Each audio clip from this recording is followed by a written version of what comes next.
Believe in yourself, believe there's help out there, and remember it's just as bad for your carer as it is for you. And if they can put the effort in, then so can you.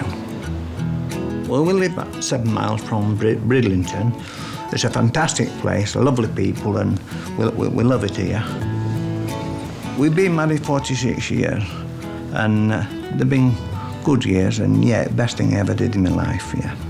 I have a massively enlarged heart, and it is diseased. My life before the actual diagnosis was very hard, depressing, and what I would describe as a complete waste of space. And I couldn't wash my own face, honestly couldn't wash my own face. I did nothing for myself. Didn't want him to be in that chair getting worse, which he would if I'd have left him there, to think how bad he is. I've had a heart attack, I can't lift a cup up, I can't walk to the door. If I wait on him now, it's not going to get better, it's not going to get any sort of life. Elaine come in the room, you okay? Yeah. Would you like a cup of tea? Oh yes, please, right. Get off your backside and come in and get it, because I'm not pitching it in for you. And that's exactly what she said. And I didn't know whether to cry. I felt absolutely, I can't find words to describe how bad and how awful I felt. And I did it. I didn't like it one little bit, but I did it. And I got to the kitchen and she said, right, Norman, you can either stand there and drink your cup of tea, or you can go back into your chair and I will fetch you a cup of tea in. But understand, in the morning, you're doing exactly the same thing.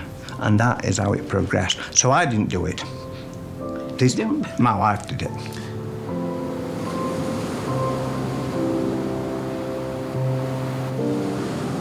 You get your very first wheelchair, and it's an awful feeling.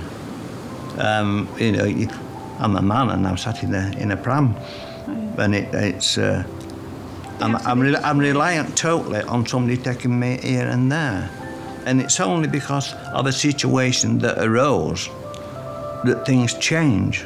Because we went out for a walk one night because Elaine was fed up. Right, we'll go for a walk on the front, and we went down to the harbour, not thinking to get to the harbour you've got to go down the hill, and it was very quiet.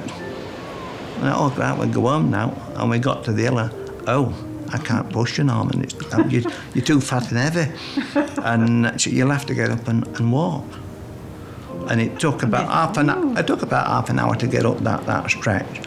You let me realise what you've just done. I said, no, she just walked up that hill. Yeah. She said, right. You don't have to do it now, but when you feel better, you can get out of your pram and you can push it yourself. I actually went on an holiday, and I was going to take the wheelchair, and luckily the hotel rang me and said, don't fetch you, if you can use a scooter. I said, yeah, I can use a scooter, no problem. Don't fetch your wheelchair, we'll get you a scooter. I see things that I wouldn't hope to see without the scooter. It's more freedom than a wheelchair, because I can do what I want. If I want to go end of the prom, I can go to end of the prom. My wife can have a cup of tea, it don't matter. As long as I've got my mobile phone, she knows where I am, there's no problem. And it's a new life, that's it. It's probably the best thing I ever did. The heart failure group was started when I had this pacemaker put in.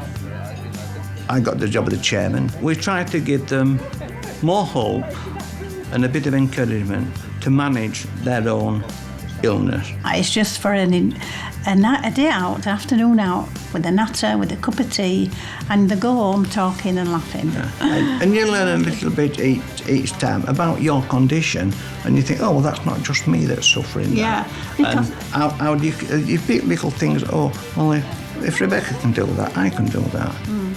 When you have heart trouble and you're on your own in the house, you tend to want people to talk to about it. And when you come to the heart group, Norman gets different speakers, and when they come you find out all sorts of different things about yourself. It's wonderful to go to meet these people and that, and they're all very good.